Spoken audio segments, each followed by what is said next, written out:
Students, आज आप सीखने वाले हैं कि हम एटॉमिक नंबर या एटॉमिक मास कैसे मालूम करते हैं अगर हमें नंबर ऑफ प्रोटॉन न्यूट्रॉन वगैरह दिए हुए हो। तो बहुत सिंपल सा क्वेश्चन है, 2 मिनट का क्वेश्चन है, खत्म हो जाएगा। उससे पहले मैं आपको बता दूं कि मैं number of moles, number of atom, ये सब करवाया हुआ है, लेकिन काफ़ी पहले करवाया है, तो आपको चैनल पर इस तरह तो नहीं मिलेगा, लेकिन प्लेलिस्ट में मिल जाएगा। न्यूमेरिकल्स ऑफ क्लास 9 केमिस्ट्री आप लोग लिखिएगा, आपको प्लेलिस्ट मिल जाएगी। ये भी प्लेलिस्ट में लिंक होगा।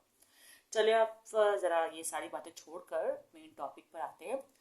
क्वेश्चन आपको नजर आ रहा होगा जिसमें कह रहे हैं if any element have number of proton, any element have number of proton. कितने दिए हुए हैं इन्होंने? नंबर ऑफ प्रोटॉन भाई इन्होंने दिए हुए हैं 11।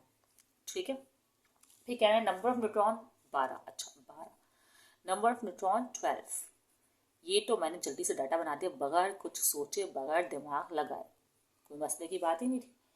आगे कह रहे हैं find out its atomic number. अच्छा, एटॉमिक नंबर को जेड भी बोलते हैं, आप चाहे तो पहले लिखें एटॉमिक नंबर, एटॉमिक नंबर, और फिर लिखें जेड ब्रैकेट में एंड देन क्वेश्चन मार्क कर दें। और फिर कह रहे हैं कि find out its atomic mass. अच्छा, एटॉमिक मास भी बोल रहे हैं, सब मालूम करके दे दो इनको, सब चाहिए। एटॉमिक मास में है, इसका सिंबल क्या होता है? इसका सिंबल होता है ए। ठीक है, चलें करते हैं। इतना भी कोई मुश्किल काम इन्होंने हमें नहीं दिया है। देखिए, सबसे पहली बात तो आप ये जान लें कि एटॉमिक नंबर वही होता है जो नंबर ऑफ प्रोटॉन होता है। Atomic number number of proton ही होता है। गुड हो गया भाई, इसको लिख कर बता देते हैं, बस लिख दिया हमने। As we know that atomic number is number of proton due to this, Z is equal to 11। Number of proton 11, Z 11। अब एटॉमिक मास के लिए क्या करना होगा हमें? एटॉमिक मास के लिए हमें करना ही होगा कि एक है फॉर्मूला। फॉर्मूला क्या होता है एटॉमिक मास का? A is equal to Z plus N. ठीक है। अब आप इसमें सिंपल स्मॉल एन लिखे क्योंकि आपकी बुक में स्मॉल एन यूज़ किया हुआ है। कैपिटल एन भी लिख सकते हैं, कोई मसला नहीं, कुछ बुक्स में कैपिटल एन यूज़ किया जाता है।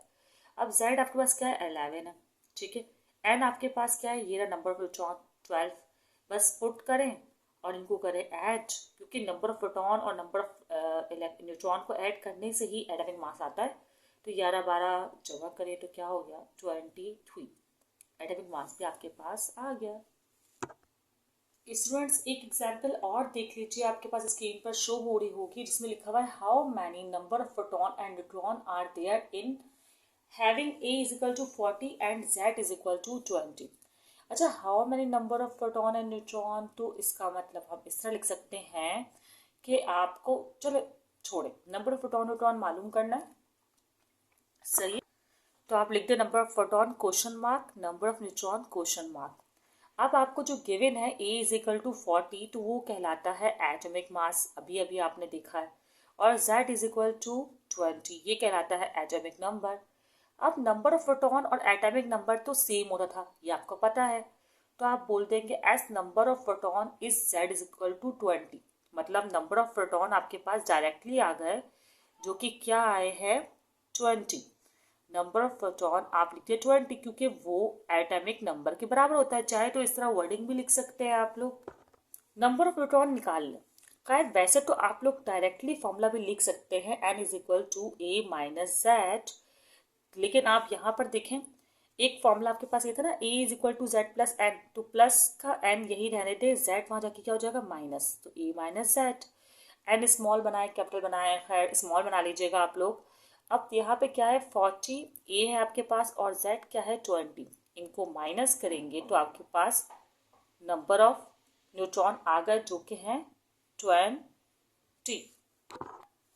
स्टूडेंट्स, तो यकीनन आप लोगों को नंबर ऑफ प्रोटॉन न्यूट्रॉन भी निकालना आ गया होगा और एटॉमिक मास, एटॉमिक नंबर भी निकालना आ चुका होगा। ठीक है।